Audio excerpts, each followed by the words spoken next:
అదే RTV app వార్తల్ని క్షణాల్లో చదివే అవకాశం ఉంటుంది. ఒక న్యూస్ పేపర్, ఒక టెలివిజన్ ఛానల్ మీ చేతుల్లో ఎప్పుడూ ఉంటాయి. గ్రేటర్ రాయలసీమలోని 6 ఉమ్మడి జిల్లాల్లో సుమారు 40 లక్షల మంది బలిజల జనాభా ఉంది.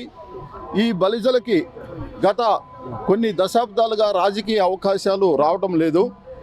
కావున ఇప్పుడు నూతన కూటమి ప్రభుత్వాన్ని మేము విజ్ఞప్తి చేసేది ఏమిటంటే, ప్రతి ఉమ్మడి జిల్లాలో బలిజలకి కొన్ని రాజకీయ అవకాశాలు, నామినేటెడ్ పోస్టులు కానీ, స్థానిక సంస్థలు కానీ, ఇతర ఎమ్మెల్సీ, రాజ్యసభ ఏదైనా కొన్ని నామినేటెడ్ పోస్టులు, కొన్ని అవకాశాలు రాజకీయంగా కల్పించాలని మేము కోరుతున్నాము.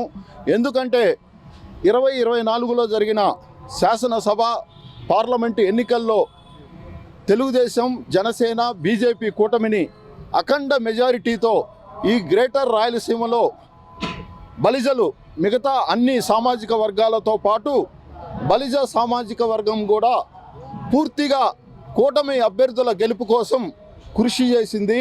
మా బలిజ నాయకులు ఎంతోమంది కులం కోసం, సమాజం కోసం, పార్టీల కోసం పనిచేస్తున్నారు.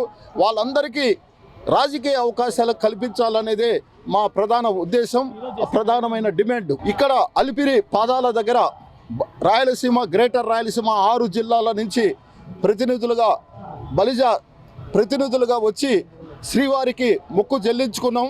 రాష్ట్రం అభివృద్ధి సంక్షేమం కావాలి, ఆ అభివృద్ధి సంక్షేమం కోసం నూతన ప్రభుత్వం రావాలని ప్రతి బలిజ బిడ్డ కోరుకున్నాడు, ఎన్నికల్లో పనిచేశాడు. కావున శ్రీవారికి మేము మొక్కు చెల్లించుకొని ఈరోజు రాష్ట్ర ప్రభుత్వానికి విజ్ఞప్తి చేస్తున్నాం. త్వరలో ముఖ్యమంత్రి చంద్రబాబు నాయుడిని, పవన్ కళ్యాణ్ని, మరియు లోకేష్ని, మరియు బీజేపీ అధ్యక్షురాలు పురంధేశ్వర గారిని, అన్ని పార్టీలను కలిసి బలిజలకి రాజకీయ, సామాజిక న్యాయం చేయమని మేము కోరుతాము. మరిన్ని వీడియోస్ కోసం ఛానల్ ని సబ్స్క్రైబ్ చేయండి. లేటెస్ట్ అప్డేట్స్ కోసం వాట్సాప్ ఛానల్ ని ఫాలో చేయండి. అండ్ లింక్ డిస్క్రిప్షన్ లో ఉంది.